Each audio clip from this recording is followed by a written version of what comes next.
지난 시간에 요한계시록 그 9장, 또 10장, 또 11장, 또 17장, 그리고 20장, 이렇게 요한계시록에 나오는 소위 무저갱, 아비소스에 대해서 말씀을 드렸습니다. 그런데 전에도 그런 말씀을 드렸습니다마는 우리가 설교자로서 늘 가져야 될 기본 자세가 뭐냐면, 가령 내가 마태복음을 설교하려고 본문을 준비하고 이렇게 할 때, 가령 아무리 좋은 성경 구절이 요한계시록에 있다 할지라도 마태복음에서 말씀하려고 하는 그런 내용과 요한계시록에서 내가 인용하려고 할 때 그 구절의 내용이, 이것이 충분히 이게 서로가 내용이 같다라고 한다면 갖다 쓸 수 있어요. 그러나 아무리 좋은 구절이 한다 할지라도요, 그것을 무시해버리고 설교자가 마음대로 성경에 나오는 구절을 이사야에서 갖다가, 출애굽기에서 갖다가, 말라기에서 갖다가, 계시록에 갖다가 이걸 붙여서 만들면, 말하니까 만들어지겠지요. 그러나 여러분, 그것은 거짓말이 되는 겁니다. 네. 계시록 20장, 21장에 보면 마지막에 마귀와 그의 사자들과 함께 짐승의 표를 받은 자들이 영원한 불못에 던져질 때, 그때에 그 첫 번째에 들어갈 때 누가 포함되느냐고 거기 나왔냐면 거짓말하는 자들이라고 나와 있어요. 네. 요즘에 사람들이 말하잖아요. 하얀 거짓말이라, 그런 얘기 하잖아요. 여러분, 그래도 거짓말은 거짓말이에요. 거짓말하는 자들이 영원한 불못인 지옥불에 던져진다고 한다면 천당 갈 사람 한 사람은 없습니다. 계시록에서 거기서 말하고 있는 거짓말하는 자들의 말은 하나님의 말씀을 변질시키고 왜곡시킨 자들을 얘기하는 거거든요. 그러니까 계시록 9장, 11장, 17장, 20장 이런 데서 말하는 아비소스, 무저갱에 관하여 말할 때 계시록뿐만 아니라 우리 구약에서, 구약의 계시록이란 묵시록이라고 하잖아요. 구약의 묵시록이 다니엘서와 에스겔서를 구약의 묵시록이라고 말하고요. 신약에는 요한계시록하고 또 사복음서에 보면은 예수님이 마지막 때 말씀이 나오는 얘기가 있잖아요. 그죠? 그 다음에 사도 바울이 증거한 그런 데살로니가 후서에 나오는 말씀이라든지 마지막 때 일어난 일, 이러한 내용들을 소위 이제 묵시서, 또 계시문학이라 이렇게 우리가 말을 하는데, 이런 데서 나오는 이런 데서 말씀하고 있는 그러한 그 종말론에 대한 내용을 이해하려면 반드시 전제해야 되는 것이 있습니다. 그게 뭐냐면, 거기서 말하고 있는 그러한 그 때와 시기가 언제냐라는 거예요.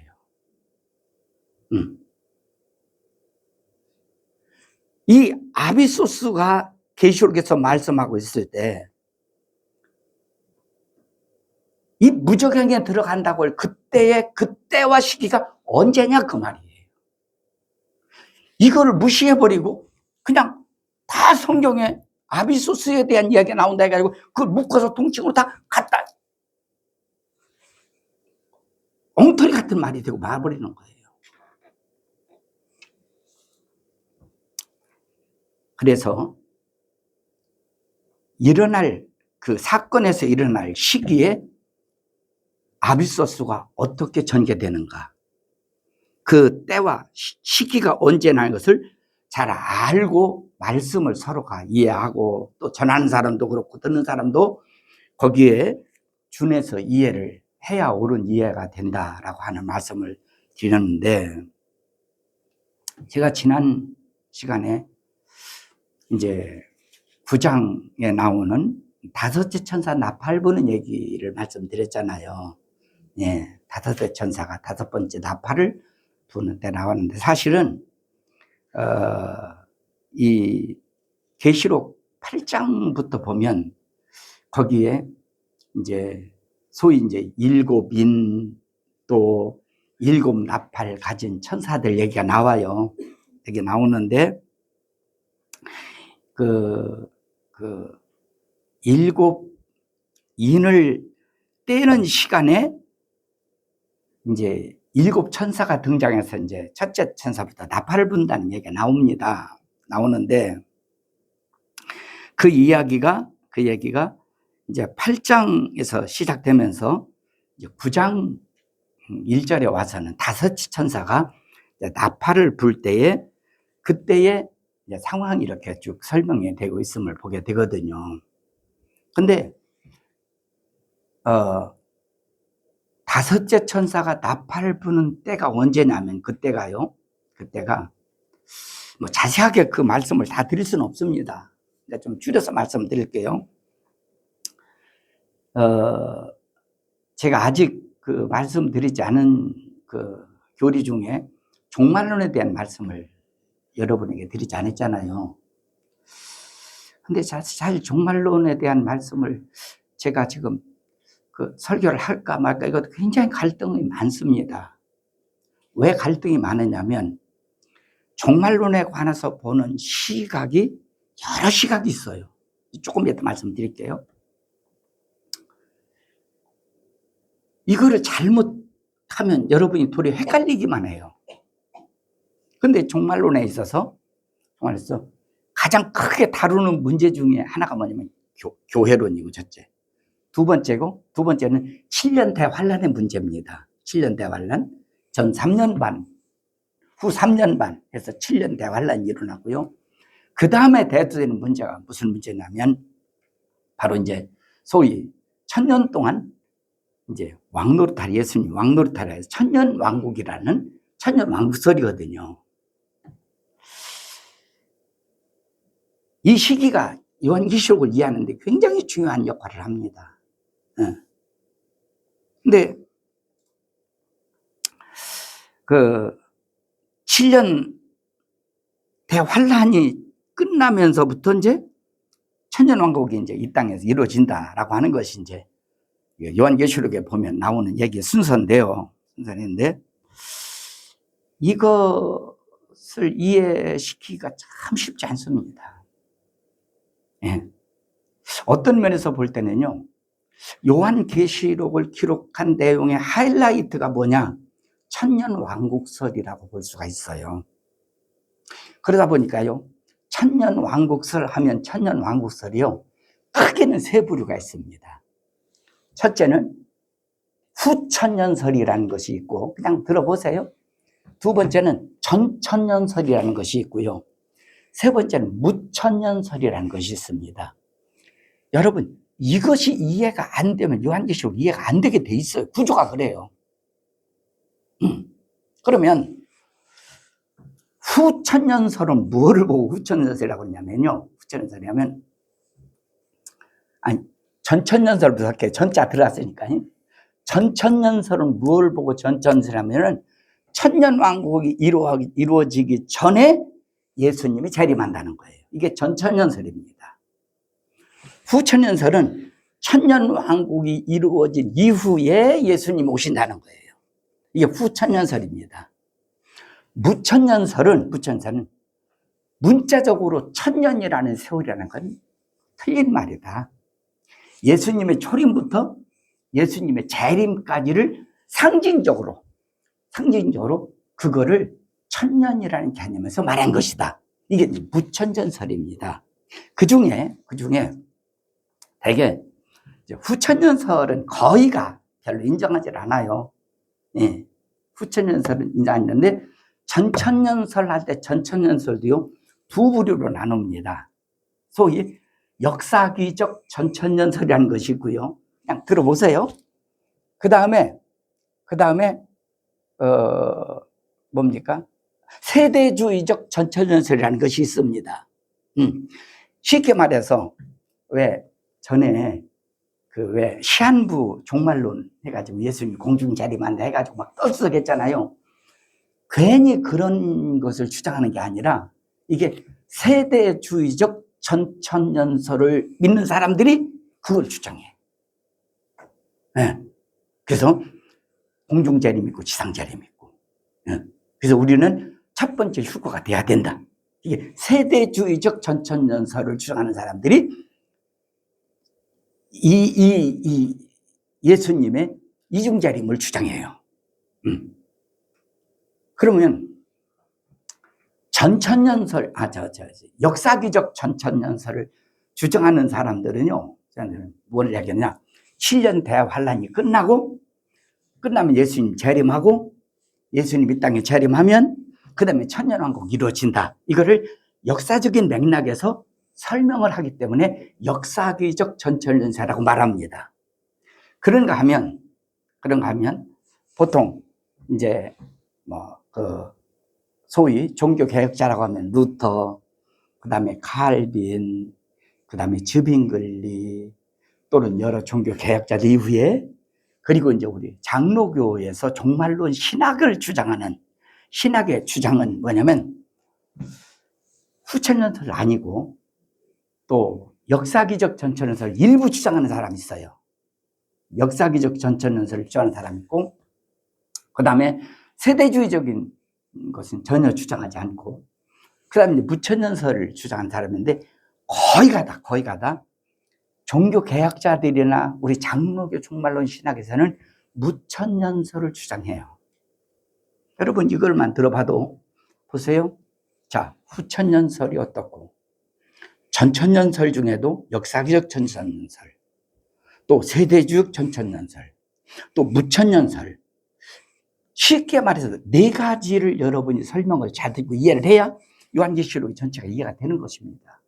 아까도 말씀드렸지만 적어도 요한계시록을 이해하려면 7년 대환란이 어떻게 이루어지며 또 천년왕국설이 어떻게 이루어져, 이것이 이해가 전제되지 않고서 요한계시록을 모르는 거예요. 그걸 모르고 요한계시록 건드렸다가는 정말 내가복음이 되고 말아버려요. 엉뚱한 얘기가 되고 말아버리는 거예요. 그만큼 요한계시록 중요한 부분이거든요, 이것이. 그런데 그러면 이 네 가지 중에 어느 것이 맞느냐? 그 중에 저는 제가 이렇게 공부하고 제가 연구하고 이렇게 해본 결과, 저는 역사기적 전천년설의 장점이 있고 단점이 있고요, 무천년설의 장점이 있고 단점이 있어요.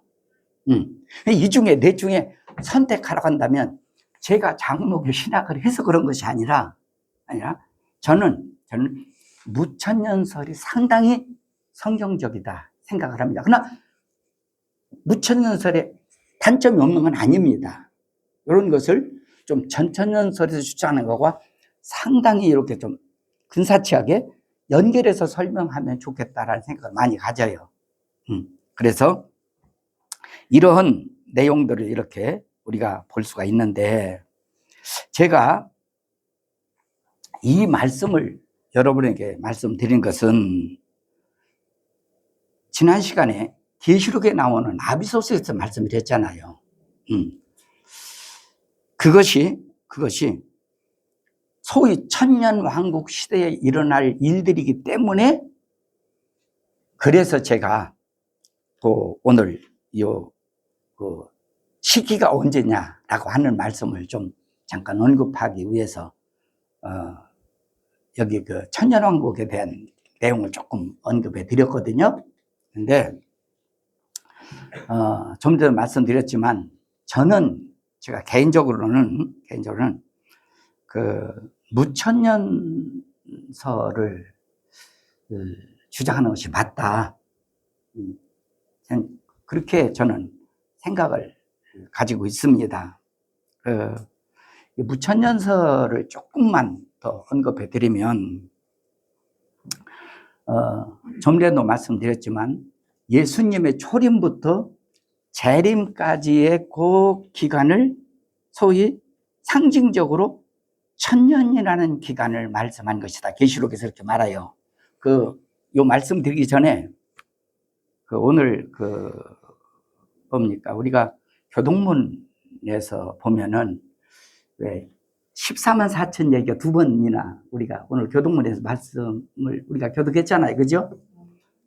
이 문제도 상당히 비중을 크게 두고 있는 문제 중에 하나입니다. 왜냐하면, 자, 천년왕국 때 14만 4천이 나와요. 그리고 14만 4천 천년왕국 때 그 사건이 나온 다음에, 그 다음에 이제 짐승의 표로 인맞은 자가 666표, 여러분 좀 들어보셨죠? 이것 때문에 굉장히 논란이 많고요. 이것에 대해서 당시에 제가 교회를 한 40여 년 전이네요. 한 50년 전에. 그때는 거기가 세대주의적 종말론 거의 판을 쳤다라고 보니까. 근데 그때에 이 7년 대환란하고 또 이 천년왕국 시대에 14만 4천하고요. 666표 이것 때문에 책을 써서 돈 번 목사도 엄청 많아요. 예, 그만큼 상당히 유행을 떴었던 내용인데, 여러분, 요한계시록은요, 한마디로 말하면 뭐냐면, 글자 그대로 묵시서입니다. 묵시란 말은요, 꿈이나 환상을 통해서 무언가를 얻은 거를 묵시라고 말해요. 근데 지금 요한계시록은 사도 요한이 반모섬으로 유배돼서요, 거기에서 환상 중에 본 내용을 담은 것이 요한계시록입니다. 환상 중에. 종교개혁 시대 때는요, 이 계시록을 무시해버리는 경우들이 많았어요. 왜냐하면 직접 계시가 아니라 간접 계시다. 환상을 통해서 본 것이다. 이걸 어떻게 하나님 말씀 넣을 수 있느냐. 네. 이렇게까지 나오는 경우도 있었거든요. 근데 조금 왜곡된 것들이었죠. 너무 좀 나은 것이었는데, 근데 여러분, 환상 중에 하나님으로부터 계시를 받은 말씀이 요한계시록인데, 그래서 요한계시록에서 표현하는 표현들은요, 거의 다 뭐냐면 상징적으로 우리가 내용을 보는 것이 바람직합니다. 그러니까 사람들은 너무 14만 4천 666, 666 너무 숫자에 얽매여 버려요, 사람들이. 그 이전에 여러분 보십시다. 14만 4천은 뭐에 대한 상징적인 숫자죠? 하나님의 어린 양으로부터 인맞은 자의 수. 인맞은 자가 뭐예요? 구원받은 자라, 그 말이에요. 그 얘기를 하는 거예요. 그러니까 내가 예수 믿고 구원받아서 내 안에 하나님의 은혜가 있어, 십자가의 은혜가 있어. 여러분, 이 사람들에게는 666에 대한 관심을 가질 이유가 전혀 없어요. 해당이 안 되는 것이기 때문에. 네. 그런데 이 두 가지의 내용을 막 비중 있게 다루면서 666표를 막 강조하는 거예요. 그런데 사람들이 14만 4천은 이건 막 특별하게 막 교회에서 막 헌금을 많이 하고 막 어떤 공도를, 이런 사람이 막 1차 부활해서 막 14만 4천 이렇게 말하고요. 666표 이건 받지 말아야 한다. 여러분, 받고 안 받고 만약 그 상황이 온다면 우리가 어떻게 알아요? 그 666표인지 아닌지 어떻게 알아요? 그게 짐승의 표인지 아닌지 어떻게 아느냐, 그 말이에요. 666은요, 이미 지난 시간에 말씀드렸어요. 뭐냐? 사탄 마귀에게요, 짐승의 표를 받니. 이미 표가 뭐예요? 내 것이라, 그 말이에요. 네. 뺏길 수 없는 그런 마귀 것이다. 그게 666. 그건 구원받을 자 아무 상관없는 거예요. 근데 그 얘기를 막 강조해서 그 얘기를 막 높여서 사람들한테 공포를 주고 사람들한테 막 영적 협박을 하는 거예요. 여러분, 우리 이런 데 속으면 안 돼요. 우리 예수님도 구원 받으면 우리는 13사자는 수에 들어가 있는 거예요. 이게 상징적인 숫자라 그 말이에요. 예? 하나님의 어린 양의 입맞은 자냐, 아니면 짐승에게 입맞은 자냐, 마귀 사탄에게 입맞은 자냐, 이거 얘기가 전부예요. 왜 그걸 복잡하고 막 그게 힘들게 왜 그렇게 설명하고 그런지 모르겠어.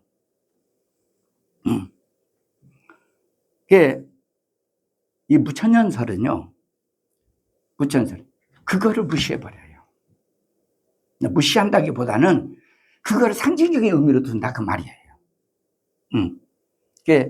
이 무천년설이 가장 신학적으로 체계화됐던 때가 뭐냐면요, 여러분 잘 아는 것인데 말씀드려요.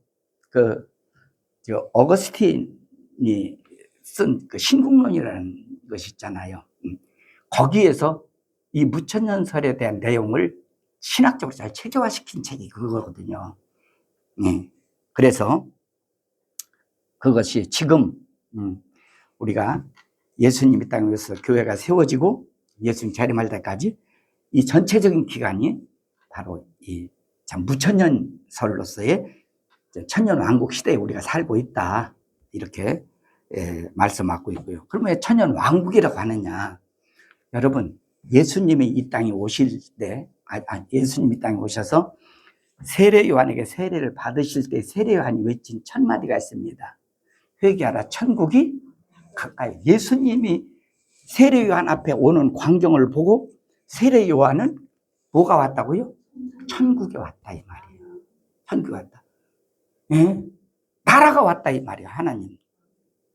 하늘나라 통치자가 왔다 그 말이에요. 예? 여러분 그래요.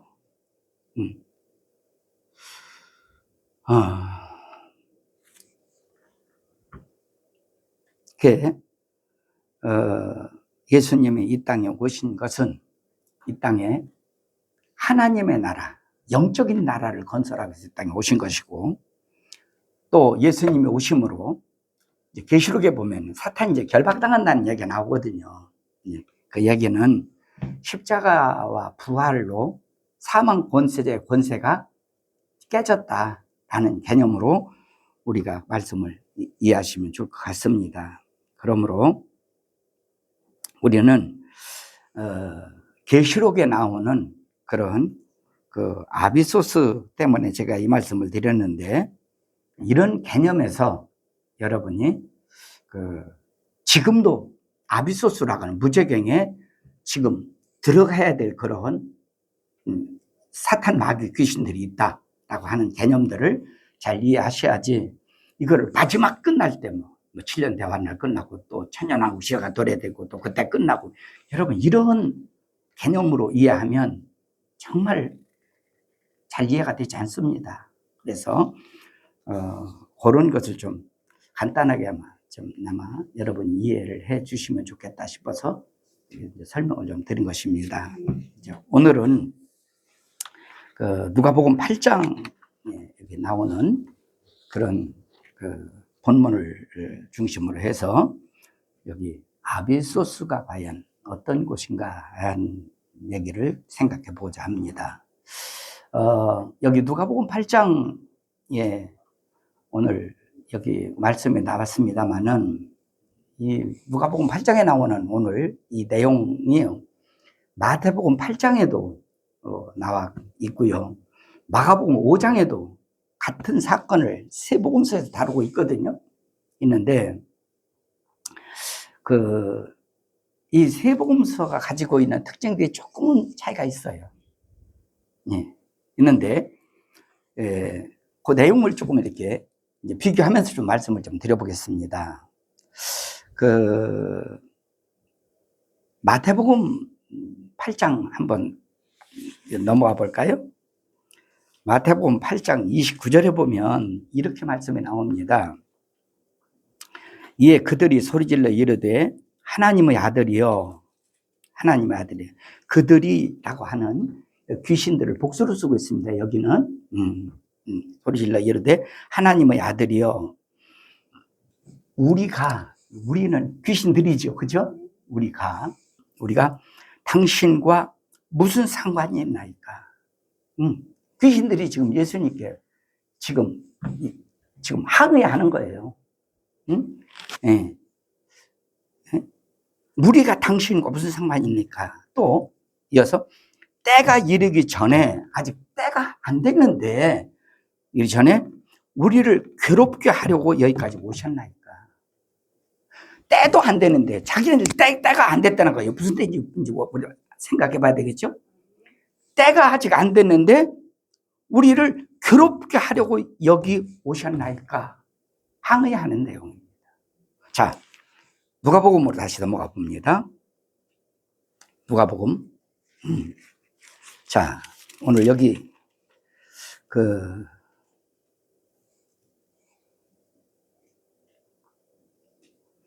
28절 보시죠. 26절부터 보시겠습니다. 그들이 갈릴리 맞은편 거라사인의 땅에 이르러 예수님과 이제 제자들이 함께 이제 갈릴리 가버나움에서 배를 타고 이제 건너편 거라사 땅이라는 땅으로 갔다 그 말이에요. 근데 여러분 여기 거라사라는 말이 누가복음에는 거라사라고 나왔는데 마태복음이나 마가복음에는요 거라사라고 말하지 않고 가다라 지방이라고 나와요. 그러다 보니까 이제 여기를 이제 성지순례 가서 한번 가봤어요. 여기를 가보니까요 거라사 지역이에요. 케르사라고 하죠. 우리나라만 해요. 넓이가. 근데 거기에 예수님이 배를 타고 갈릴리 바다 건너서 거기에 어떻게 그 도시에 들어갔느냐. 근데 이런 얘기들이 막 거기서 많이 나오고 얘기를 하더라고요. 근데 여러분, 이 거라사 지방이나 가다라 지방이나 같은 말입니다. 그렇게 보시면 쉽게 이해가 돼요. 거기에 대한 오해 없기 바랍니다. 자, 27절. 예수께서 육지에 내리시며 배에서 나왔다 그 말이죠. 그 도시 사람으로서 귀신 들린 자 하나가 예수를 만나니라고 말해요. 자, 마태복음에는 복수로 나왔어요. 그죠? 우리라고 나와 있죠. 예? 예. 여기는 하나가 나와요, 둘이 나와요. 예. 마가복음에는 귀신 들린 자 둘을 등장시켜요. 자, 그 얘기를 다 드릴 수는 없겠습니다. 자, 여기서는 어쨌든 그 도시 사람으로서 귀신 들린 자 하나가 예수를 만나요. 이 설명을 참 드리면 좋긴 좋은데요. 자, 조금만 말씀드릴게요. 여기서 누가는 의사거든요. 누가는 지금으로 말하면 학자라고 말이에요. 그러니까 어떤 상황을요 정확하고 분명하게 묘사를 하려고 하는 것이 누가의 의도입니다. 근데 여러분 우리가 귀신 하면은 귀신은 무서운 거, 막 으시시한 거 이렇게만 생각하잖아요. 여기서는 누가는 이 귀신을 하나라고 등장시키는 거자면 완전한 인격체라 그 말이에요. 완전한 지정의가 있는 완전한 인격체라 그 말이에요. 어떤 우리가 밤중에 가다가 저 어렸을 때요 저녁에 우리 집에서 교회 갔다가 밤중에 예배 끝나고 들어오는데 만약에 밖에 하얀 빨래를 널어놨다 난리 나요. 왜? 무섭거든. 막 펄럭펄럭 하면 막 귀신이 막 움직이고 그러니까 어렸을 때 그랬어요. 그래서 저녁에는 하얀 빨래를 널어놓는 게 아니다. 그래서 덜 말아서도 저녁에는 걷어놓고 그랬거든요. 그러니까는 귀신이라는 악령이라는 존재가 그냥 사람을 무섭게 하고 막 사람에게 막 고통을 주고 어떤 이상한 그런 일을 한다 이렇게 사람들은 생각하는 것을 누가는 그렇게 말하고 있지 않다 그 말이에요. 분명한 나와 내가라는 개념에서 대화할 수 있고 서로 간에 오갈 수 있는 분명한 존재라는 것을 말하기 위해서는 이 귀신 하나를 등장시키고 있다 그 말입니다. 예. 어떤 사람은 왜 마가복음은 둘이라고 했는데 여기는 하나냐, 마태복음은 복수를 쓰는데 왜 여기는 단수를 쓰느냐. 그거는 성경 자체를 이해를 못해서 하는 얘기예요. 그러니까 성경이 틀렸다고 말해요. 자, 여러분, 성경이 틀린 것이 아니라 우리가 이해를 잘 못하고 있는 거예요. 예, 자, 하나가 예수를 만나니 그 사람은 오래 옷을 입지 아니하며 집에 거하지도 아니하고 무덤 사이에 거하는 자라. 그렇게 말했죠? 예. 그 다음 29절 봅니다. 이는 예수께서 이미 더러운 귀신을 명하사 그 사람에게서 나오라 하셨습니다. 귀신이 그 사람을 붙잡음으로 그를 쇠사슬과 고랑에 매어 지켰으되 그 맨 것을 끊고 귀신에게 몰려 광야로 나갔더라. 여러분, 성경에 귀신 들린 얘기가 나올 때 유일하게 미쳤다고 그러잖아요. 사람 미쳤다고 그러잖아요. 미쳤다고. 미친 사람 등장한 요 딱 한 사건입니다. 성경에 귀신 들린 얘기가 여러 차례 나와요. 세보진 않았지만 어떤 사람의 말을 빌리니까요. 21번 나온다고 합니다. 근데 그 내용 중에 유일하게 정신병자다, 귀신 들렸다, 미쳤다라고는 사건은 요 한 번밖에 안 나온다고요. 예를 들어서 귀신 들려 눈 멀고 벙어리 됐다. 여러분, 눈 멀고 눈 멀고 벙어리 든 사람이 전부 다 미친 사람입니까? 아니잖아요. 이거는 우리가 구분하시면 좋을 것 같아요. 나중에 제가 기회가 되면 이제 어떻게 해서 이제 사탄이 되고 마귀가 되고 또 마귀의 그 종들, 마귀가 타락할 때 함께 타락한 그의 사자들을 어떤 존재며 지금 어떤 역할을 하며 또 귀신들은 어떤 존재며 또 미혹의 영은 어떤 존재들인가, 이런 것들을 이제 기회가 되면 제가 세부적으로 설명을 아마 드려야 되지 않나 생각이 드는데, 하여튼 우리는 귀신 하면은 우리 개념으로 생각하지 말고 성경에서 이해하면 좋을 것 같아요. 그리고 우리말 번역으로는 귀신이라고 번역을 해놨지만 원문을 그대로 번역하면요, 악한 영이라는 말입니다. 예. 이 귀신이라는 말은 다이모니아라는 말을 써요. 예. 사탄은 우리가 잘 세톤이라는 말을 쓰고요. 예? 마귀는 디아블로스예요. 디아블로스. 두 사이를 나누는 자예요. 두 사이. 그게 마귀예요. 두 사이를 이렇게 파괴시키는, 나눠. 예. 귀신은 다이모니아라고 그래요. 왜 요즘에도 투표 잘못했다고 거기 모여서 으쌰으쌰 하는 사람들 보고 뭐 한다고 그러죠?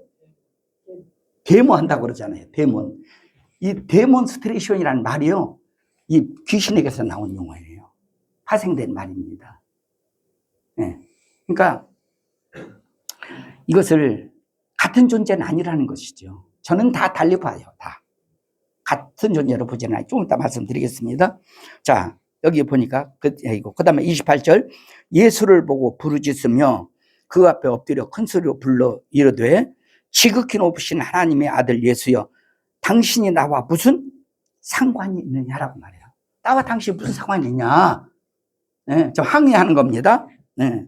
또 당신께 구하노니 나를 괴롭게 하지 마옵소서, 이렇게 나와요. 자, 그러면 여기서 볼 때 귀신들이 예수님께 항의하는 첫 번째 내용이 뭐였죠? 예? 우리가 당신과 무슨 상관이 있나이까? 라는 거예요. 우리가 당신과 무슨, 여러분, 이 내용은 지금 사건체거든. 사건체도 문맥으로 봐야 되잖아요. 문맥적으로 볼 때 지금 우리가 당신과 무슨 상관없는 자지요. 상관없는 자. 단어적으로 본다면 예수님과 귀신과 무슨 상관이 있어요. 이건 원수지간이죠, 응? 근데 왜 우리를 상관하러 왔냐, 그 말이에요. 무슨 상관이 있길래. 이 말은 내용의 흐름으로 볼 때에 무슨 얘기냐면, 귀신이 하는 말입니다. 우리가 아직은 이 땅에서 활동할 활동 기간이 남아 있는데, 우리가 이 땅에서 활동할 수 있는 권리가 있는데 왜 권리 안에 당신이 상관하러 왔느냐, 그 말이거든요. 이해 가세요? 네. 그 다음에 두 번째, 또 이 귀신이 예수님께 뭐라고 말하냐? 때가 이르기 전에 라는 말을 써요. 뭐가 이르기 전에? 네. 때가 이르기 전에. 이 말도 귀신이 지금 이 지방에서 한시적으로 살 수 있는 권한이 있다 그 말이에요. 한시적으로. 귀신 자격 지금 그렇게 주장하잖아요. 응? 그런가 하면 여기 그 31절 봅니다. 무적행으로 들어가라 하지 마시기를 간구하더니라고 말해요. 귀신이 지금 어디로 들어가라 하지 말라고 했다고요? 무적행. 이 말하고요, 때가 이르기 전에 하는 말은 같은 말입니다. 아직 무적행에 들어가지 않고 활동할 수 있는 때가 있다고 말이에요. 그러니까 이 때라는 것은 이 지방에서 살 수 있는 한시적인 권한이 있다는 얘기고, 또 하나는 아직 무지갱으로 들어갈 기간이 남아있지 않느냐 그 얘기를 포함하고 있는 얘기라고 말입니다. 자, 근데 여기에 세 번째는 뭐라고 말하냐? 세 번째, 마테마가 누가 동일하게 주장하는 얘기가 뭐냐면 우리를 괴롭히러 오셨나이까라고 말해요. 왜 우리를 괴롭히러 왔느냐 그 말이야. 처음에는 무슨 상관이 있나이까.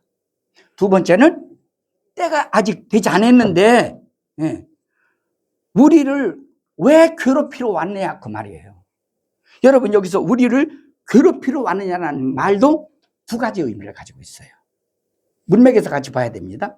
하나는 아직 이 지방에서 살 권리가 있다고 말이에요. 지금 이 지방이 어디죠? 지금 거라사 지방, 그죠? 여기에서 지금 활동할 수 있는 기간이 남아있다고 말이에요. 근데 왜 괴롭히러 왔느냐 그 말이에요. 또 하나는 이 괴롭히라는 말은 무지갱으로 들어가지 말게 해달라는 뜻이에요. 아직은 살 권한이 있으니까. 지금 들어갈 때가 아니다 그 말이에요. 때가 되면 그때 무지갱으로 들어가라고 명을 내려달라고 말이에요. 그 저는 권한이 있다, 그 뜻을 여기서 내포하고 있는 얘기거든요. 그 다음에 30절에 보면 예수께서 이제 이 귀신에게 이제 예수께서 이제 묻습니다. 내 이름이 무엇이냐? 물어요. 지금 마태복음에서는 안 나와요. 마가복음, 누가복음만 나옵니다. 물으신즉 이르되 뭐라고 대답했다고요? 군대라고 대답을 해요. 여기서 군대. 우리 이제 귀신 얘기합니다. 군대라 하니 이는 많은 귀신이 들렸음이라라고 말해요. 네, 많은 귀신이. 근데 여기서 군대라는 말은 무슨 뜻이라겠죠? 귀신의 수가 많다고 지금 여기 표현한 얘기인데, 여러분 이 본문을 놓고 학자들이 뭐라고 얘기하냐면 동일하게, 주석가들이 동일하게 하는 얘기가 뭐냐면, 지금 여기서 사용하고 있는 이 귀신이 군대라고 한 말은 그 당시에 로마의 일개 사단이 보통 6,000명, 군인이 2,000명에서 6,000명을 일개 사단, 일개 군단으로 거느리고 있는 용어를 쓸 때 군대라는 이 용어를 썼답니다. 학자들이 주장하는 얘기예요. 자, 그렇다고 한다면 쉽게 말해서 학자들은 저 군대라는 말을 잘 들어요. 오해하지 마세요. 잘 들어야 돼요.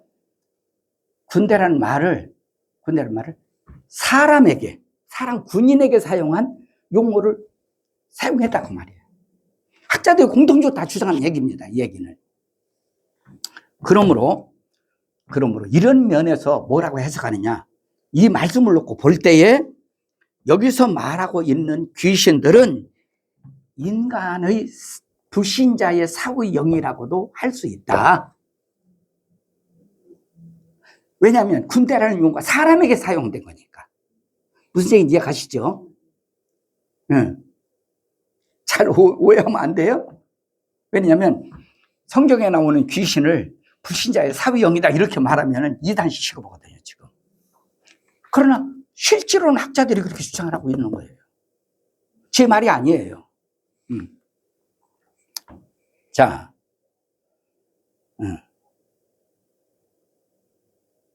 근데 여러분, 이 얘기 끝난 다음에 32절 보십시다. 이제 무적행에 들어가지, 31절, 8장 31절, 무적행으로 들어가라 하지 마시기를 간구했다고 했지요. 누가 했죠? 귀신들이 누구에게? 예수님에게. 예? 간구했어요? 예, 간구, 우리도 간구하잖아요. 귀신들도 기도하네. 그러니까 32절, 마침 그곳에 많은 돼지 떼가 산에서 먹고 있는 자라 방목했다. 귀신이 돼지들은 당시에 이 지역에서는 방목했다고 합니다. 근데 원래 뭡니까? 이 사람들은 돼지고기를 잘 먹는 사람들이거든요. 그 얘기까지 하려면 더 시간이 걸려요. 그냥 지나가겠습니다. 근데 돼지를 많이 키우고 있거든요. 많이 치고 있다 보니까 이 말씀은 이게 잘못되고 있다 이렇게 주장하는 사람들이 있는데 아니에요. 사실이에요. 사실인 것을 우리가 볼 수 있습니다. 보세요. 예, 자, 다시 봅니다. 마침 그곳에 많은 돼지떼가 산에서 먹고 있는 자라 귀신들이 그 돼지에게로 들어가게 허락하심을 간구하니 이에 허락했다고 그랬죠. 그러니까 귀신의 기도도 예수님 응답하시네? 그 얘기가 아닙니다. 예? 지금 자기가 살 고난을 이 고라사 지방에서 좀 살 시한무적인 고난이 남아있다고 말이에요. 그러니까 우리를 지금 무적으로 들어가려고 하면 안 된다 말이지. 그러니까 이 귀신들의 주장이 옳다고 예수님 인정해 준 거라고 말이에요. 그뿐만 아니라 33절 귀신들이 그 사람에게서 나와 돼지에게로 들어가니 그때가 비탈로 내리달아 호수에 들어가 몰사했다고 그랬죠. 죽었죠. 여러분, 귀신들이 돼지에게로 들어가 달라고 하는 거예요. 뭐 이거 좀 다 말씀을 드릴 수는 없고, 그러니까 귀신들이 돼지에게로 들어가니까 거기 2,000마리나 되는 돼지떼가 비탈로 내리달아서 갈릴리 바다로 빠져서 몰사당했다는 거예요. 여러분, 이게 무엇을 얘기하려고 이 얘기를 하는 겁니까? 2,000마리나 되는, 죄송합니다. 군대 귀신하고 막 쏟아한 많은 그런 귀신. 자, 다시요. 마가복음에 의하면 지금 귀신 들린 자가 2명입니다. 2명의 지금 오늘 여기 나오는 돼지떼로 말한다면 2명의 귀신들이 얼마나 들어갔어요? 얼마나 들어간 것 같아요? 여기 2,000마리나 되는 돼지떼가 몰사했다고 그랬거든요. 미친 사람 2사람에게 귀신이 몇 마리나 들어간 것 같다고요? 몇 마리? 2,000마리. 나눠서 계산하자고요. 한 사람당 귀신 몇 마리쯤 들어간 것 같아요? 영적 존재인데 사람 속에 영적 존재인데 귀신이 하나는 못 들어오고 2,000은 못 들어오고 2만은 못 들어오겠어요? 그런데 왜 이 사건이 여기서 전개되느냐? 예수님도 이 사건을 왜 허락했느냐? 그 이유는 한 가지입니다. 여러분, 2,000마리나 되는 귀신, 6천 하나 군단으로 이루는 6,000마리나 되는 그런 귀신들, 그 귀신은 허상이 아니라 사실이라는 거예요. 귀신의 실존을 보여준 겁니다. 이 사건은. 이해 가시나? 네. 네. 그래서 여러분 오늘 여기 누가복음이나 또는 마가복음이나 또 마태복음에서 나오는 여기 소위 아비소스라고 하는 곳은 어떤 곳이냐? 이곳은요, 첫째, 귀신들이 들어가기에 무서워하는 곳이다 그 말이에요. 그리고 이곳은 귀신들이 그냥 들어가는 곳이 아니라 반드시 들어갈 때가 되어야 들어가는 곳이 무적행이라는 거예요. 이해가시죠? 예. 예. 그리고 한 가지 덧붙인다면 여러분, 이 아비소스는 지옥이라는 또 불못이라고 하는 그런 게헨나에 들어가기 전에 고통당하기 위해서 갇혀 있는 곳이다. 임시처소다. 이 세 가지가 여기서 무적행에서 여기 가지고 있는 이 용무다라고 하는 것으로 볼 수가 있겠습니다. 자, 그러면 우리가 이 내용을 조금만 더 언급해 보겠습니다. 자, 타락한 천사들인 사탄과 마귀와 또 그의 사자들은 앞에서 우리가 성경에서 확인해 봤습니다만은 지금도 타르타루스와 또 음부라고 하는 하데스라는 곳에서 활동하고 있다는 것을 우리가 확인해 봤어요. 그런데 사람들은 대다수 뭐라고 얘기하느냐면 이 아비소스는 마귀와 그의 사자들의 활동을 정지시키기 위해서 하나님이 가두어 놓는 곳이라고 이렇게 해석을 하고 있습니다. 즉 다시 말해서 지금은 사탄 마귀와 그의 사자들이 활동을 하지 않는다는 거예요. 이건 말도 아닌 소리예요.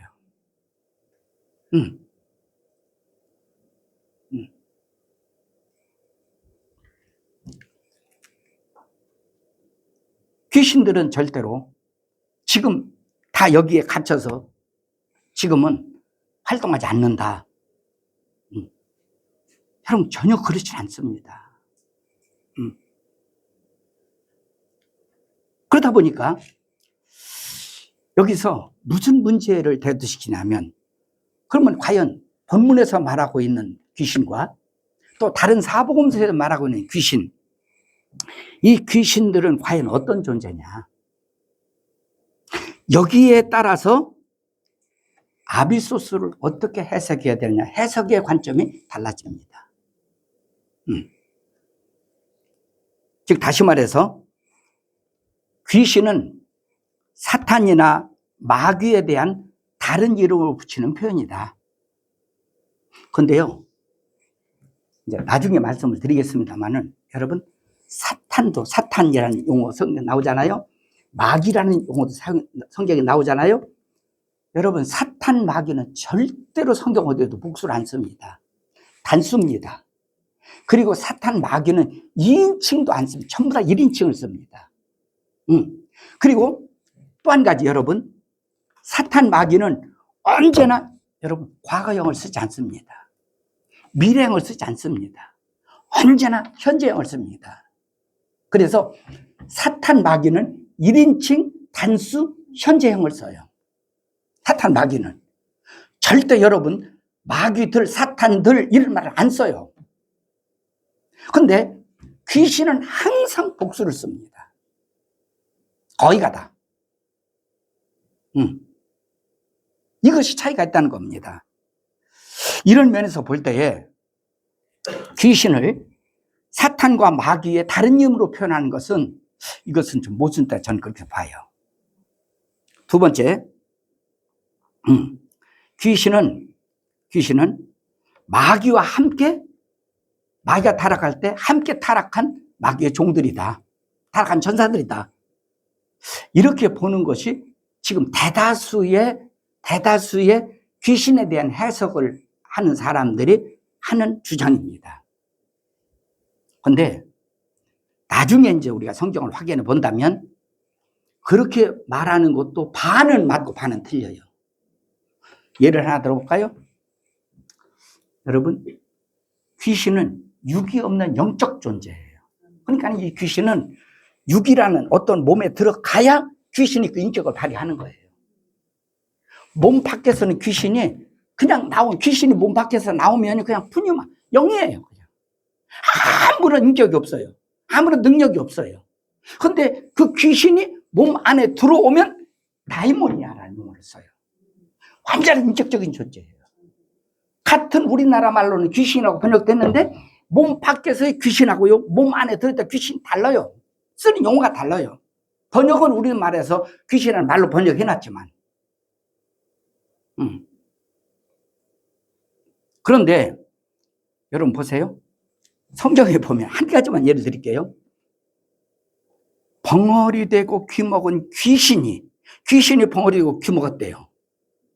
예? 마가복음 보면 벙어리 되고 귀먹은 귀신이 육이 없는데 어떻게 벙어리고 귀신이 된대요. 그리고 천사는 육이 없는데 천사가 벙어리가 되나요? 육이 없는 천사가 또 귀 멀고, 또 눈이 머나요? 육신이 없는데? 여러분, 귀신이 벙어리 되고, 귀 먹고, 눈 멀었다고 한다면, 분명히 육신을 가진 존재였다는 것을 볼 수가 있어요. 이해가죠? 이런 측면에서 이 귀신은 타락한 천사다. 반은 맞고 반은 틀리다고 볼 수 있어요. 그리고 또 세 번째, 귀신은 어떤 존재냐? 귀신은 불신자의 사후영이다. 쉽게 말해서 믿지 않는 자가 죽으면 뭐 된다고요? 귀신 된다. 이것은 뭐를 또 뜻하느냐면 무속신앙을 뜻하거든요. 안 믿는 사람들은 죽으면 뭐가 된다고요? 아니, 살아있는 사람한테도 그렇게 말을 해. 시집 보낼 때 너 그 집 귀신 되라. 그렇게 해요, 안 해요? 그렇게 하잖아. 그러나 대부분이, 그거는 그냥 표현하는 얘기고, 대부분이 자기 죽은 조상 귀신이 왔다는 거예요. 네? 제사 지낼 때. 그렇게 쓰지 않습니까? 네. 그러니까 이것은 불신자의 사후의 영이 귀신 된다라는 얘기는, 이거는 성경을 그러면 무속신앙적인 관점에서 이걸 봐야 되는 것이냐. 그런 해석이 돼요, 안 돼요? 그런 해석을 할 수 있는 것 아닌가요? 네. 여러분은 이 세 가지의 그 관점에서 어떤 것이 옳은 것 같다고 생각하시나요? 세 가지 관점에서 하여튼 풀어나가야 될 문제니까. 근데 여러분, 이것은 간단히 말할 얘기는 아닙니다. 이거를 말할 때는 반드시 우리는 객관적인 성경의 근거를 대야 돼요. 그저께도 그 며느리한테 문자가 왔어요. 아버님, 그 사탄에 타락하게 된 양상에 대해서 좀 설명을 해주고, 또 사탄 마귀의 속성이 어떤 것인지 좀 설명을 좀 해주세요. 이렇게, 그래서 쫙 문자로 이렇게 해서 요약해서 간단하게 요약해서 딱 보내줘서 했더니 오케이 그러더라고. 했는데 어쨌든 별도로 나중에 마귀론을 제가 여러분에게 말씀을 드린다면 그때 자세하게 설명을 드려보기로 하겠습니다. 다만 문제는 오늘 내용의 핵심은 아비소스가 과연 어떤 것이냐라는 것 때문에 지금 귀신이 등장해서 이제 이렇게 얘기가 나왔기 때문에 말씀을 드리는 것인데, 이제 질문 두 가지로 이제 줄일 수 있어요. 뭐냐면 아비소스는 타락한 천사들에게만 해당되는 것이냐, 아니면 불신자의 사후 영혼에게도 해당되는 것이냐, 요거로 집약할 수 있거든요. 이제 그렇게 한다면 다시 이제 원론으로 돌아간다면 귀신 어떤 존재냐, 이거부터 시작돼야 되겠죠. 그래서 쉽게 다룰 문제는 사실 아니라고 생각하고 이렇게만 하시면 좋을 것 같습니다. 자, 그러면 우리가 이렇게 해서 지난 시간에 계시록을 통해서 또 오늘 새 복음서를 통해서 거기에 나오는 아비소스가 어떤 것인지를 좀 생각해 봤습니다. 그것을 이렇게 한번 좀 제가 좀 정리를 해봤어요. 하데스와 아비소스는 용어만 다를 뿐이지 동일한 것이다. 이렇게 주장할 수도 있고요. 여러분이 한번 선택해 보시기 바랍니다. 두 번째는 아비소스도 타르타르스와 같이 타락한 천사들에게만 해당되는 곳이다. 귀신들이 타락한 천사라고 했을 경우에 이렇게 볼 수 있다. 그 다음 세 번째는 하데스는 무덤을 가리키며, 또 불신자의 사후 영은 아비소스로 들어간다. 이런 주장을 여기서 할 수도 있겠고요. 또 네 번째로는 불신자들의 사후 영이 어느 기간 동안만 하데스에 머물러 있다가 아비소스로 들어가는 곳이다. 자, 여러분은 넷 중에 어떤 것이 맞다고 여러분 생각하는지 여러분은 한번 생각해 보시면 좋을 것 같고요. 저는 제 개인적인 견해도 말씀드려야 되잖아요. 저는 우리가 신자 불신자 할 것 없이 음부의 권세, 사탄 마귀가 통치하고 다스리는 이 세상 살 때는 같은 이 세상에도 여기도 하데스예요. 음부예요. 그래서 음부의 권세가 교회를 이기지 못하더라. 교회는 전투하는 교회로서 음부의 권세, 사탄 권세와 함께 끊임없이 영적, 신앙적 전투하는 것이 교회다, 이 세상이다 라고 하는 데서 하데스라고 세상 말씀드렸어요. 그러나 사람이 죽으면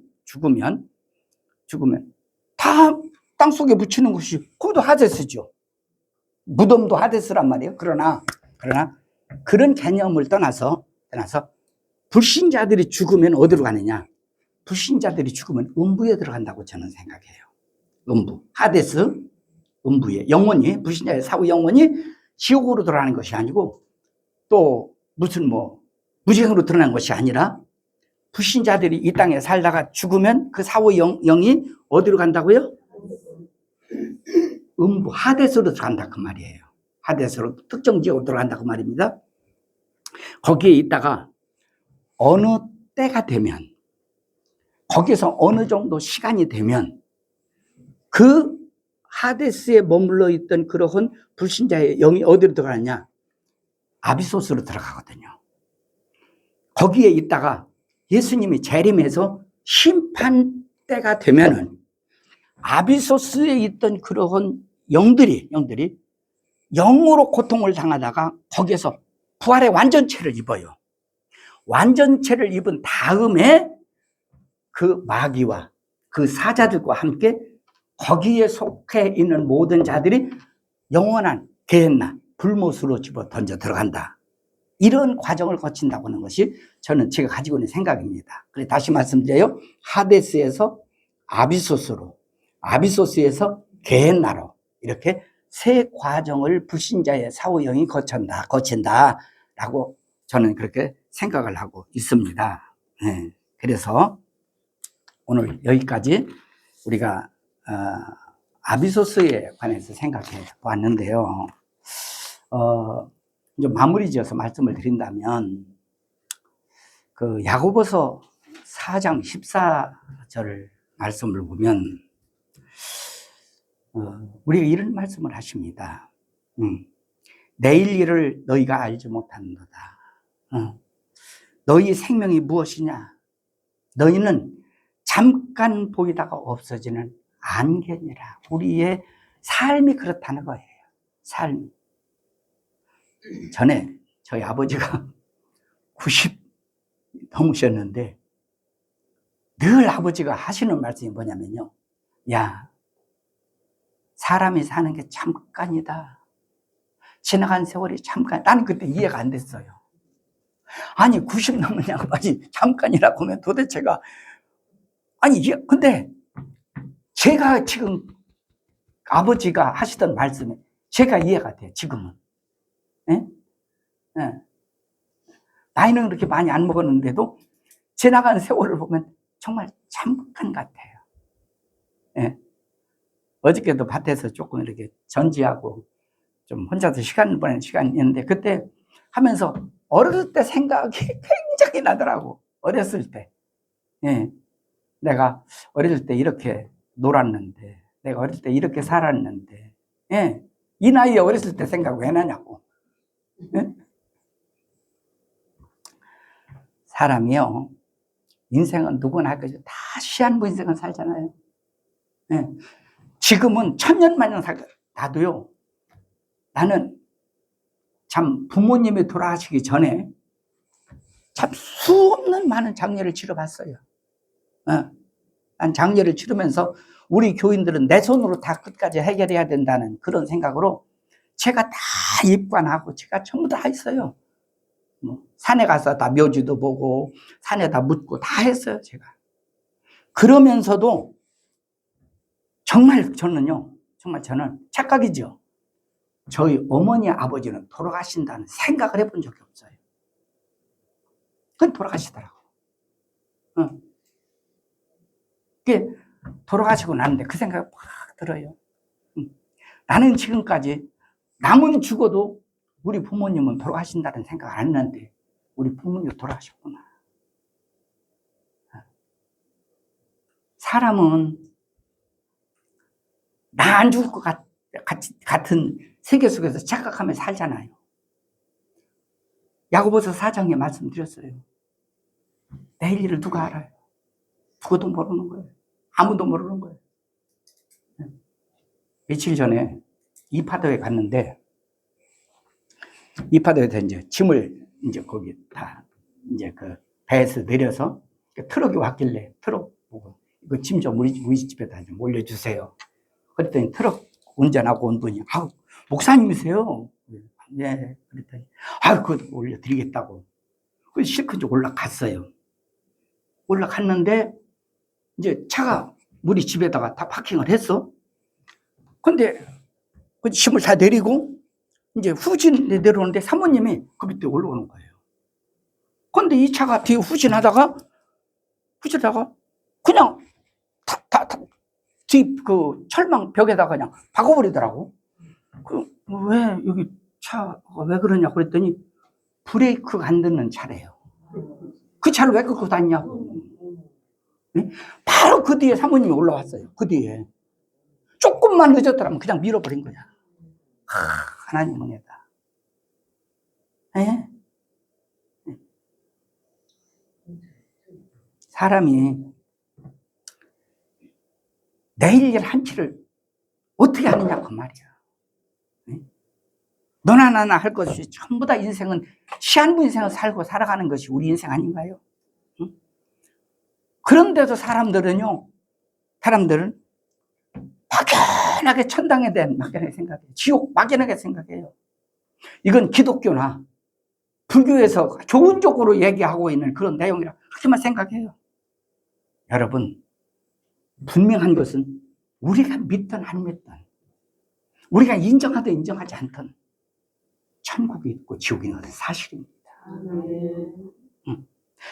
천국과 지옥이 없다면 예수님 이 땅에 오실 이유도 없고 하나님의 사람의 몸을 입고 이 땅에 와서 육신으로 죽을 이유도 없어요. 문제는 천국과 지옥 때문에 예수님이 이 땅에 오셔야만 했던 거예요. 봐봐요.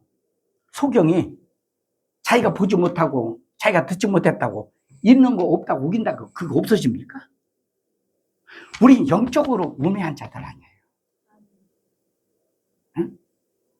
천국이 있고 지옥이 있는데 우리가 무시한다고 있는 지옥이 없어지고 있는 천국이 없어지냐고 없는 천국이 있어지고 우리가 인정한다고 그렇게 되느냐 그 말이에요. 천국과 지옥은요 믿든 안 믿든 실존한다는 것을 여러분 꼭 기억하시기 바랍니다. 그런데 그것은 이 지옥은 누가 가느냐. 데살로니가 후서 1장 8절에 이런 말씀이 나와요. 하나님을 모르는 자들과 주 예수 그리스도의 복음에 복종치 않는 자들에게 형벌, 지옥의 형벌이 있을 것이라고 말해요. 두 가지. 하나님을 모르는 자는 지옥 갈 거예요. 모르는. 누가 지옥 가요? 하나님 모르는 자들. 두 번째, 믿긴 믿어. 그런데 그리스도의 복음에 복종하지 않는 자들. 다른 말로 말하면 생명책에 농명돼 사람이 농명되지 못한. 지난주에 말씀드렸잖아요. 네? 그런 사람들에게 형벌을 내린다는 거예요. 네?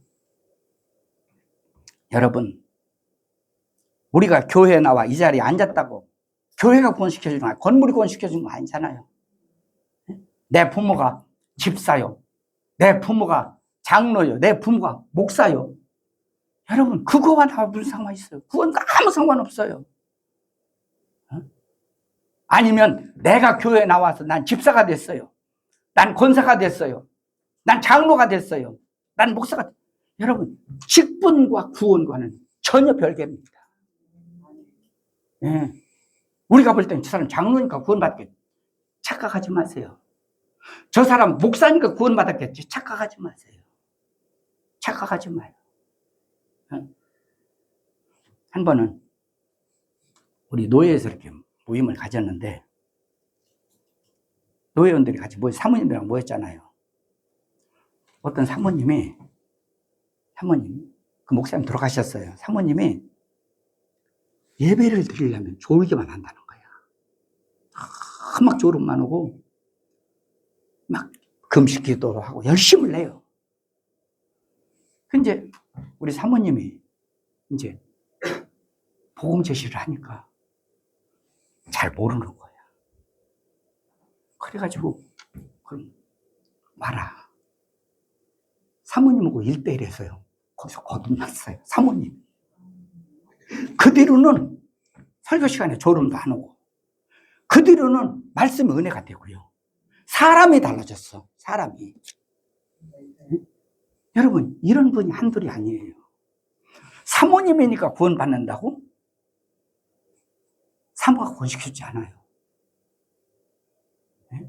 목사가 구원시켜주지 않아요.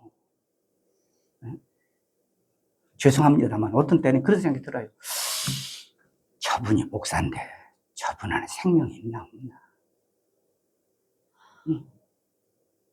그 얘기를 하면서 저도 돌아보게 되고요. 여러분, 우리가 찬송을 부르다가 눈물을 흘릴 수 있어요. 우리가 설교를 통해서 찔림을 받고 우리가 회개할 수 있어요. 중요한 것은 거기에 끝나면 안 된다는 것입니다. 예수님의 십자가가 나오는 상황이 있으면 예수님의 십자가가 정말 내게 은혜가 있느냐 그 말이에요. 네? 창세기 하나님이 창조했다고 믿어? 여러분 그거 구원과 상관없어요. 예수님이 이 땅에 하나님만 오셨다고요? 그 구원과 상관없어요. 중요한 것은 그 하나님이 이 땅에 버리신 예수님이 내 안에 계시냐 그 말이에요. 십자가의 은혜로 내가 거듭나느냐 그 말이에요. 여러분 예수의 피만이 구원을 이루어 주신다는 거예요. 이게 있어야 되는 거예요. 그래야 천국과 지옥 이것이 분명히 갈림길에 서 있는 거예요. 어떤 사람은 그런 사람이 있어요. 내가 내 마음대로 믿다가 내가 죽을 때 예수 믿고 천당 간다. 똑똑한 사람이에요. 네. 잘하는 거예요, 아주. 그런데 어리석은 것은 언제 죽을지를 어떻게 알아? 네? 언제 죽을지. 여러분, 참 우리가 누가복음 16장 말씀을 여러 번 봤습니다. 네. 거기에 보면 사후에 이 음부에서 당하는 불법 가운데 고통이 얼마나 극심하면 자기 형제들은 여기 좀 오지 않게 해달라고 사정을 하고 간구하는 얘기가 나오잖아요. 그런데 우리가 이 세상에서 사는 동안 아픈 사람 보면 무슨 생각이 들어요? 아이고 빨리 낫지 않으면 차라리 죽는 게 낫어. 그런 생각이 들어요, 안 들어요? 그러나 육신의 고통은요 죽음으로 다 끝날 수 있어요. 그죠? 그러나 여러분 이 아비소스 이 불못 지옥의 고통은 영원하다는 걸 여러분 아셔야 돼요. 이렇게 심각한 문제가 우리에게 준비되어 있기 때문에 예수님은 이 땅에서 십자가 달려 죽으셔야만 했다는 사실입니다. 종교적으로 받아들이지 마요. 기독교적으로 받아들이지 마요. 내 실질적인 은혜로 받아들여야 돼요. 이렇게 해서 우리 모두가 다 참 주님 안에서 하나님 나라에 함께 입성하는 믿음의 성도들이 되기를 예수 이름으로 축원합니다. 기도하시죠. 하나님, 남들과 달리 우리에게는 누구보다도 예수님을 먼저 알게 해주셨고 예수님의 이름으로 우리가 하나님의 자녀된 축복도 받았으며 또 그 피공로에 의하여 하나님의 자녀로서의 세상에 살면서 언제나 하나님의 손길로 인도받아 살 수 있는 삶을 주신 하나님 감사합니다. 우리가 세상에 살면서 늘 희미하게 우리가 살던 저희들이었지만 이제 예수 믿고 천국과 지옥을 분명히 구분했고 우리가 하나님 나라를 바라보며 살 수 있는 믿음의 사람들이 되었으니 감사합니다. 하나님, 주변에 아직도 지옥을 향해 달려가고 있는 저들을 불쌍히 여기는 마음을 주시고 한 영혼을 참 구원하기 위해 우리가 정말 전심을 다할 수 있는 저들 되게 도와주시옵시며, 또한 우리 자신도 한 사람도 생명책에 농명되지 못한 자가 없도록 하나님이 은혜 내려 주시옵소서. 지금은 우리 주 예수 그리스도의 은혜와 하나님 우리 아버지의 만가신 사랑과 성령의 감화 감동 역사 개통 위로하심이 오늘 우리 하나님 앞에 나와 하나님께 영광 돌리고 돌아가는 믿음의 권속들과 저들의 가정과 생업 위에 이제로부터 영원토록 함께 있을지어다. 아멘.